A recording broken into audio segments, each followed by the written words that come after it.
Vector quantities के बारे में। ध्यान दीजिएगा, दुनिया में जितनी भी फिजिकल क्वांटिटीज हैं, और फिजिकल क्वांटिटीज हैं क्या, वैसी क्वांटिटी जिसको आप मेजर करते हो, जो फिजिकल प्रॉपर्टी है किसी ना किसी की।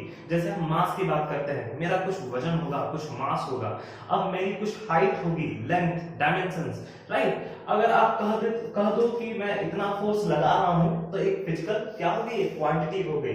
वर्क, मैंने कितना काम किया किसी ऑब्जेक्ट पे, वो भी फिजिकल क्वांटिटी हो गई। या फिर मेरी स्पीड कितनी थी, अगर मैं दौड़ रहा था तो मेरी स्पीड कितनी थी, वो भी फिजिकल क्वांटिटी हो गई। मेरी वेलोसिटी कितनी थी, फिजिकल क्वांटिटी हो गई। तो ऐसे तो फिजिकल क्वांटिटी कई सारे हैं, लेकिन ध्यान दीजिए उनका बंटवारा हुआ है। जैसे संपत्ति का बंटवारा होता है, यहाँ भी बंटवारा आपको देखने को मिलेगा। देखिएगा, फिजिकल क्वांटिटी में एक का बंटवारा होकर क्या हो जाता है, स्केलर, दूसरे को हम क्या बोलते हैं, वेक्टर। मतलब जितनी भी फिजिकल क्वांटिटीज हैं उसमें कुछ ना कुछ स्केलर कहलाएंगे और कुछ को हम वेक्टर कह लेंगे। ठीक है, अब हम स्केलर किन कंडीशंस पे कहेंगे, ध्यान दीजिएगा। अगर किसी भी बॉडी के पास सिर्फ मैग्नीट्यूड होगा, सिर्फ क्या होना चाहिए, मैग्नीट्यूड होना चाहिए, सिर्फ मैग्नीट्यूड हो, तो हम क्या कहेंगे कि वो स्केलर क्वांटिटी है। अब यहाँ पे एक बात आ रही है कि आखिर ये मैग्नीट्यूड क्या है, तो मैं इसको पहले क्लियर कर देता हूं। जैसे आप किसी से किसी का मास पूछो, तो तुम क्या पूछोगे, हाउ मच इज योर मास। तुमने क्वेश्चन क्या पूछा, हाउ मच, राइट, ये तुम्हारा क्वेश्चन था। और जवाब में उस इंसान का आंसर क्या आता है, वो इंसान कह सकता है कि मेरा मास 60 केजी है, राइट, उसने एक वैल्यू दिया। अब एक इंसान गाड़ी चला के आ रहा था, तुम्हारे घर आया, और तुम उससे पूछते हो कि तुम्हारी रफ्तार कितनी थी। तुम पूछोगे how much was your speed, तुम्हारी रफ्तार कितनी थी। अब फिर तुमने यही क्वेश्चन पूछा है, हाउ मच, और उसके बदले में वो जवाब क्या देगा, कुछ देगा कि हाँ मेरी रफ्तार 15 मीटर पर सेकंड थी, राइट, कुछ ऐसा वो कह सकता है, या फिर 5 मीटर पर सेकंड, कुछ ऐसा वो कह सकता है, राइट। अब तुम फिर से पूछते हो, वो जॉगिंग पे गया हुआ था सुबह सुबह, और तुम पूछते हो कि आज कितनी किलोमीटर तुमने दौड़ी, ठीक है, कितने किलोमीटर तुमने दौड़ी, how much distance have you covered, कितना दूर तुमने चला। तुम फिर से क्या पूछ रहे हो, हाउ मच, और फिर से वो जवाब क्या देगा, वो जितनी दूरी चला होगा वो जवाब देगा, वो कहेगा कि आज मैं 2 किलोमीटर दौड़ा। तो यहाँ पे जितनी भी तुम देख रहे हो, ये तो यूनिट है, ये तो समझ में आ रही है सभी को, तुम सब ने पढ़ा है 7th स्टैंडर्ड। ये क्या है, ये तीनों के तीनों यूनिट है, यूनिट, राइट। यहाँ पे वैल्यू क्या है, वैल्यू ये है, ध्यान देना, ये 60 वैल्यू है, ये 5 वैल्यू है, ये 2 वैल्यू है। अगर इसमें से 60 से 70 मैं कह दूं तो समझ जाओ कि उसका मास बढ़ गया है, राइट। तुम कहोगे कि अच्छा तुम्हारा तो मास ज्यादा है। अब यहाँ पे मैं 5 से 15 कर दूं तो तुम कहोगे अच्छा ये तो स्पीड बढ़ गई। 5 से मैं 1 मीटर पर सेकंड कर दूं तो तुम कहोगे स्पीड तो घट गई। यहाँ पे 2 किलोमीटर से मैं सीधे 10 किलोमीटर कह दूं तो तुम तो कहोगे अरे यार तुम तो बहुत चल लिए। अगर मैं यहाँ पे 1 किलोमीटर लिखूंगा तो तुम कहोगे तुम तो बहुत कम चले। तो इस तरह से जो हाउ मच के जवाब में जो आंसर आता है आपको यूनिट छोड़ के, जो तुम इधर बगल में देख रहे हो लेफ्ट हैंड साइड, ये जो होती है इसको हम क्या कहते हैं, इसको हम वैल्यू कहते हैं। These are called value. और इसी वैल्यू को हम क्या बोलते हैं, इसी वैल्यू को हम कहते हैं मैग्नीट्यूड। तो समझ में क्या आया कि मैग्नीट्यूड कोई बड़ी चीज नहीं है, मैग्नीट्यूड बस वैल्यू है। किसी ने हाउ मच पूछा कितना, और उसके बदले में जो जवाब मिला वो वैल्यू है, वही क्या है, मैग्नीट्यूड। खत्म। तो मैग्नीट्यूड में आपको कोई दिक्कत नहीं होनी चाहिए। अब आगे देखते हैं कि आखिर वेक्टर क्वांटिटी में क्या होगा तब। तो ध्यान दीजिए, वेक्टर क्वांटिटी में भी मैग्नीट्यूड होगा, इसमें भी मैग्नीट्यूड होगा ही होगा, पर एक और इसकी खासियत है, इसमें सिर्फ मैग्नीट्यूड नहीं होगा बल्कि इसके पास एक और एडवांटेज है, इसके पास डायरेक्शन भी है। ठीक है, डायरेक्शन मतलब दिशा। ये समझदार है, इसके पास सिर्फ मैग्नीट्यूड नहीं बल्कि डायरेक्शन भी है। ये उतना समझदार नहीं, इसके पास सिर्फ मैग्नीट्यूड है, डायरेक्शन नहीं है। अब इसे किसी इंसान को कह दो जाओ यहां से मुझसे दूर हो जाओ, तो वो हो सकता है कहीं भी चला जाए, राइट। पर ये वेक्टर क्वांटिटी जो होती है वो चालाक होती है, इसने सुना है कि हाँ मुझे जाना है, उससे दूर जाना है, कहीं जाना है, पर वो अपनी डायरेक्शन चुनेगी कि मुझे कहां जाना है, राइट। तो ये चालाक क्वांटिटी है। अब हम एक एग्जांपल देखते हैं और उससे समझ में आ जाएगा कि आखिर क्या स्केलर क्वांटिटीज हो जाएंगे और कौन से वेक्टर क्वांटिटीज हो जाएंगे। तो जरा एक एग्जांपल देखिए कि मान लीजिए आप स्टेशन पे हो, कहीं दूसरे सिटी से आए हो और ये स्टेशन है आपका, स्टेशन, ठीक है। और आप स्टेशन से उतरे हो, यहाँ पे आप हो, और आप दूसरे सिटी में पहुंचे हो जहां पे आपको कुछ नहीं पता है कि कहाँ ये इलाका कहाँ होने वाला है। अब तुम पूछते हो कि इस इलाके को बताइए, मान लीजिए ABC कोई कॉलोनी का नाम है, तुम पूछते हो कि इलाका कहाँ पड़ता है। अब सडनली आपको वहां के लोकल्स जो होते हैं वो आंसर करते हैं कि ये 2 किलोमीटर यहाँ से दूर है। उसने आंसर क्या किया, ध्यान दीजिए, आपने इस बगल वाले से पूछा, ये बगल वाला है, लोकल है, यहाँ का लोकल रहने वाला आपने, ये आप हो, आप पूछते हो क्या कि ये ABC कॉलोनी कहाँ है। ये जवाब क्या देता है, ये जवाब देता है कि यहाँ से 2 किलोमीटर दूर है।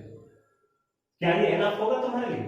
2 किलोमीटर दूर है। अब तुम सोचो तुम जाओगे कहाँ, यहाँ से तो कई सड़कें निकलती है, कुछ सड़क आगे ऐसे जाती है, कुछ सड़क आगे होके इधर चल जाती है, कुछ सड़क आगे होके इधर चली जाती है। आखिर ABC कॉलोनी 2 किलोमीटर अगर दूर है तो 2 किलोमीटर तो कहीं भी हो सकती है ना, 2 किलोमीटर इधर भी हो सकती है, 2 किलोमीटर इधर भी हो सकती है, 2 किलोमीटर इधर भी, 2 किलोमीटर इधर।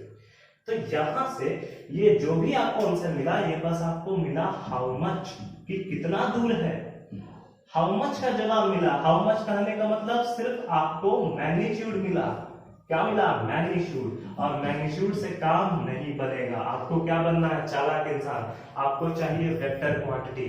वेक्टर क्वांटिटी कहने का मतलब सिर्फ मैग्नीट्यूड नहीं चाहिए, क्या चाहिए? डायरेक्शन भी चाहिए।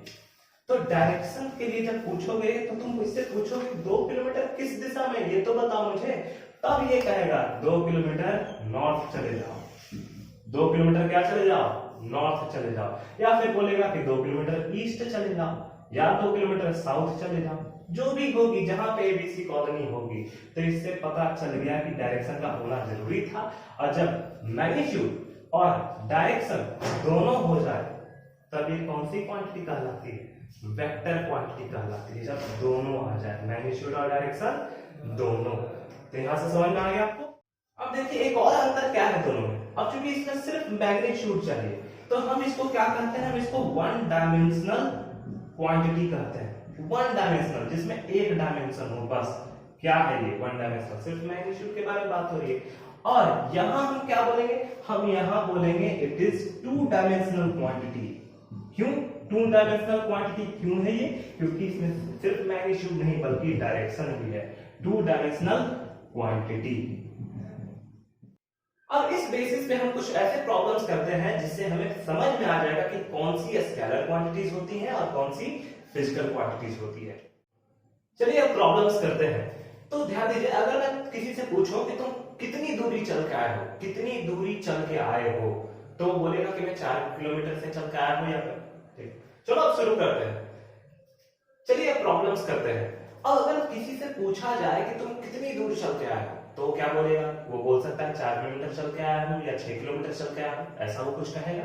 तो मान लिया जाए उसने कहा कि मैं 6 किलोमीटर चल के आया, पर उसने डायरेक्शन नहीं बताया कि वो किस डायरेक्शन से चल के आ रहा है। वो नॉर्थ से चल के आ रहा है या ईस्ट से चल के आ रहा है, या आपके घर के पीछे से चल के आ रहा है, या आगे से आ रहा है। उसने डायरेक्शन नहीं बताया, वो उसने सिर्फ कहा कि मैं 6 किलोमीटर चल के आया हूं। तो यहाँ पे आपके पास मिला क्या? तो आपके पास क्या मिला है? सिर्फ मैग्नीट्यूड। ये क्या है? ये 6 सिर्फ मैग्नीट्यूड है, डायरेक्शन तो है ही नहीं। तो ये क्या हो जाएगी? स्केलर क्वांटिटी में चली जाएगी, स्केलर क्वांटिटी। और ये है क्या? तो एक उदाहरण के तौर पे मैं लिख देता हूं, ये क्या है? दूरी है, डिस्टेंस। डिस्टेंस है ये, ठीक है, ये डिस्टेंस है। तो डिस्टेंस कौन सी फिजिकल क्वांटिटी हो गई? स्केलर हो गई। अब अगर वो डायरेक्शन भी बता देता कि मैं 6 किलोमीटर ईस्ट से चल के आ रहा हूं, ठीक है, अगर वो ऐसा कहता कि मैं 6 किलोमीटर ईस्ट से चल के आ रहा हूं, ईस्ट, ठीक है, तब वो क्या कहला जाती? वेक्टर क्वांटिटी कहला जाती। कैसे? उसने मैग्नीट्यूड भी दिया, ये क्या है? ये मैग्नीट्यूड है, M फॉर मैग्नीट्यूड। और ये क्या है? डायरेक्शन है, ये डायरेक्शन है। तो मैग्नीट्यूड भी मिल गया, डायरेक्शन भी मिल गया। तो ये कौन सी क्वांटिटी हो जाएगी? वेक्टर। और इसको हम कहते क्या है? डिस्प्लेसमेंट। ये क्या है? डिस्प्लेसमेंट है, डिस्प्लेसमेंट। अब आगे बढ़ते हैं। कोई तेजी से चलाते हुए आ रहा है बाइक। अब तुम उससे उसकी रफ्तार पूछते हो कि तुम कितना रफ्तार से आ रहे हो, कितनी है तुम्हारी स्पीड है, या फिर कहते हो कितनी रफ्तार से आ रहे हो। तो वो कह सकता है कि हाँ मैं 10 मीटर पर सेकंड से चला के आ रहा हूँ। कहने का मतलब हर 1 सेकंड में मैं 10 मीटर कवर कर ले रहा हूँ। तो ये उसकी क्या हो गई? स्पीड हो गई। और स्पीड में डायरेक्शन नहीं होता है, वो किसी भी तरह स्पीड में हो सकता है। तो 10 मीटर पर सेकंड क्या हो जाएगी, स्केलर क्वांटिटी हो गई, सिर्फ मैग्नीट्यूड है, डायरेक्शन तो है ही नहीं। पर अगर वो कहता कि मैं 10 मीटर पर सेकंड से 10 मीटर पर सेकंड से के रफ्तार से अगर मैं नॉर्थ से आ रहा हूं, उत्तर से आ रहा हूं, उत्तर से, तो इसमें ध्यान देना, इसमें मैग्नीट्यूड भी आ गया और डायरेक्शन भी आ गया। अब हम इसी को क्या कर देते हैं, इसी को हम वेलोसिटी कर देते हैं। This is velocity. तो वेलोसिटी कौन सी क्वांटिटी हो गई, वेक्टर क्वांटिटी होती है। अब हम पूछते हैं कि तुम्हारा मास क्या है, ठीक है, तुम्हारा जो है मास क्या है, तो वो बोल सकता है कि 60 केजी है। क्या बोलेगा, 60 केजी है। अब मास ऐसा तो नहीं होता है कि नॉर्थ की तरफ अलग मास होगा और मेरा साउथ की तरफ अलग मास होगा, ईस्ट की तरफ अलग होगा, वेस्ट की तरफ अलग होगा, ऐसा तो नहीं होगा। जब तुमसे कोई मास पूछता है तो डायरेक्शन तो नहीं पूछता है कि तुम अपना ईस्ट वाला मास बताओ, तुम अपना नॉर्थ वाला मास बताओ, ऐसा कुछ नहीं होता है। तो मास 60 केजी है तो सिर्फ मैग्नीट्यूड है, और ये मैग्नीट्यूड अगर रख रहा है तो हम क्या कह सकते हैं, मास कौन सी क्वांटिटी हो गई, स्केलर क्वांटिटी हो गई। अब आते हैं वेक्टर क्वांटिटी पे। अब कोई तुमसे तुम्हारा वजन पूछता है, ध्यान देना मास और वजन में अंतर है। वजन का इंग्लिश क्या होता है, वेट होता है, वेट। कोई तुमसे वेट पूछता है, व्हाट इज योर वेट, तो वेट जो होता है वो न्यूटन में होता है, ठीक है। तो मान लीजिए तुमसे वेट पूछा तो 60 को सीधे 9.8 से गुना कर दो या 10 से गुना कर दो। मैं इसके पीछे की वजह बताऊंगा, हम जानेंगे इसी चैप्टर में। तो कितना हो जाएगा, मैं लगभग 600 न्यूटन में लिख रहा हूं, उसका वजन 600 न्यूटन हो जाएगा। N for Newton, 8th standard में आपने पढ़ा है। फोर्स का ऐसा यूनिट क्या होता है, न्यूटन, और वेट का भी ऐसा यूनिट न्यूटन। तो ये जो 600 न्यूटन है किस डायरेक्शन में है, तो ध्यान देना वेट हमेशा पृथ्वी की तरफ होता है, ग्रेविटी जिस तरफ लगती है, ग्रेविटी हमें नीचे की तरफ खींच रही है, तो मेरा वेट ऊपर की तरफ नहीं हो सकता है, मेरा वेट इधर नहीं हो सकता, मेरा वेट नीचे की तरफ होगा। तो अब डायरेक्शन आ गया कि नहीं, नीचे, स्पेसिफिक आ गया कि नीचे ही की तरफ मेरा वेट होता है, अर्थ के तरफ होता है। तो मैं कह सकता हूं टुवर्ड्स अर्थ, 600 न्यूटन टुवर्ड्स अर्थ मैं लिख दे रहा हूं। तो ये भी तो एक डायरेक्शन है ना, टुवर्ड्स अर्थ। तो ये वेट कौन सी क्वांटिटी हो जाएगी, वेक्टर क्वांटिटी हो जाएगी। अब आते हैं एक और हम ले लेते हैं, टेम्परेचर ले सकते हो। टेम्परेचर, तुमसे कोई पूछता है कि अभी टेम्परेचर कितना है, ठीक है, टेम्परेचर कितना है, तुम बोलोगे कि हाँ अभी तापमान जो है वो 45 डिग्री सेल्सियस है, ऐसे बोलोगे 45 डिग्री सेल्सियस, 45 डिग्री सेल्सियस। अब ये 45 डिग्री सेल्सियस ऐसा तो नहीं है कि उत्तर में 45 डिग्री सेल्सियस नहीं बल्कि 46 डिग्री सेल्सियस हो गया, ऐसा तो नहीं है। जैसे कि मैं इस रूम की बात कर रहा हूं, तो ऐसा तो नहीं है कि जो नॉर्थ होगा, अब किस तरफ नॉर्थ होगा ये मुझे पता तो नहीं है, पर एजम्पशन रख लो कि अगर उस तरफ नॉर्थ है तो उस तरफ जो टेम्परेचर होगा वही टेम्परेचर इधर भी होगा, वही टेम्परेचर इधर भी होगा, ठीक है। तो एक तरह से हम देखते हैं कि टेम्परेचर का कोई डायरेक्शन नहीं होता है, इसलिए 45 डिग्री सेल्सियस सिर्फ मैग्नीट्यूड है। तो ये कौन सी क्वांटिटी कहलाएगी, स्केलर कहलाएगी। अब हम देखते हैं कि टेम्परेचर में अगर राइज और फॉल होता है, अगर टेम्परेचर बढ़ रही है या फिर घट रही है, तो जो राइज और फॉल होता है, राइज और फॉल मतलब पारे का चढ़ना या फिर पारे का गिरना, ठीक है, राइज होना या फॉल होना, उसमें एक डायरेक्शन होता है। तो जब टेम्परेचर की बात करेंगे तो यह स्केलर क्वांटिटी हो जाएगी, पर टेम्परेचर में ही अगर हम राइज और फॉल के बारे में बात करेंगे तब वो कौन सी क्वांटिटी कहलाएगी, वेक्टर। ये आपको ध्यान देना है, इस तरह के क्वेश्चन आ सकते हैं, ऑब्जेक्टिव में पूछे जा सकते हैं। टेम्परेचर में ही अगर राइज और फॉल की बात की जाए तो वो कौन सी क्वांटिटी हो जाएगी, वेक्टर क्वांटिटी हो जाएगी। इस तरह से वेक्टर में और भी कौन सी क्वांटिटी आ जाता है, जैसे वेक्टर में आ जाएगा आपका फोर्स भी आ जाएगा, फोर्स भी वेक्टर नहीं आ जाएगा, क्योंकि फोर्स में भी डायरेक्शन होता है। कैसे, जैसे कि एक एग्जांपल मैं ले लेता हूं, ये ब्लॉक है, ठीक है, ये ब्लॉक है, अब इसको तुम ऐसे फोर्स कर रहे हो, राइट, अब ऐसे इसको फोर्स कर रहे हो, मान लीजिए तुमने 10 न्यूटन का फोर्स लगाया और तुमको मूव करना था इस तरफ, तुमको इस ब्लॉक को इस तरफ मूव करना था, किसी ने तुम्हें टास्क दिया कि इस ब्लॉक को यहां तक लाओ, तो तुम उस तरफ फोर्स लगा के तो इधर नहीं ला सकते हो, और ना ही इस ब्लॉक को इस तरफ फोर्स लगा के तुम उधर लेके जा सकते हो, और ना ही इस पे अगर ऐसा फोर्स लगाओगे तब ये इधर जाएगी। कहने का मतलब यहाँ पे एक डायरेक्शन आ गया, अगर बॉडी को यहाँ तक लेके जाना तो तुम्हें किस तरफ से फोर्स लगाना पड़ेगा, इस तरफ से फोर्स लगाना पड़ेगा, तब ये बॉडी उधर जाएगी। ठीक है। अगर मुझे बॉडी को इधर लानी होती तो मैं फोर्स किस तरफ से लगाता, इस तरफ से लगाता, तब बॉडी इधर आती। तो जहां पे डायरेक्शन आ जाए मैग्नीट्यूड के साथ साथ, अब चूंकि 10 न्यूटन 20 न्यूटन तुम्हारे मर्जी पे है कि तुम कितना फोर्स लगाओगे, कितने फोर्स से ये डिस्प्लेस हो जाए, पर डायरेक्शन जरूरी है, क्योंकि जिस तरफ मूव करना है तुमको उसी डायरेक्शन से फोर्स लगाना पड़ेगा, तभी ये हो पाएगा। तो इस तरह हमें जाना कि फोर्स है क्या, फोर्स वेक्टर क्वांटिटी है, इसमें डायरेक्शन होता है। एक और चीज देखते होंगे कि एक्सेलरेशन को भी वेक्टर क्वांटिटी कहा जाता है, और भी कई वेक्टर क्वांटिटीज हैं जो हम आगे पढ़ेंगे, जैसे जैसे हम आगे टॉपिक्स कवर करेंगे वहां पे सारी चीजें अनफोल्ड होती जाएंगी, कौन वेक्टर है कौन स्केलर है। वेक्टर को दर्शाते कैसे हैं, दिखाते कैसे हैं, तो ये भी जान लीजिए। जैसे कि फोर्स है, ठीक है, तो फोर्स ऐसे लिख दो और ऐसे एरो कर दो, ये तुम्हारा वेक्टर क्वांटिटी का रिप्रेजेंटेशन हो गया। और नहीं तो फिर तुम फोर्स ऐसे लिख दो और सीधे एक बार भी कर दोगे तब भी चलेगा। और मान लीजिए मैं एक्सेलरेशन लिख रहा हूं, तो एक्सेलरेशन ऐसे दे दो, ऐसे कर दो, ये भी क्या हो गई, वेक्टर क्वांटिटी का रिप्रेजेंटेशन हो गया।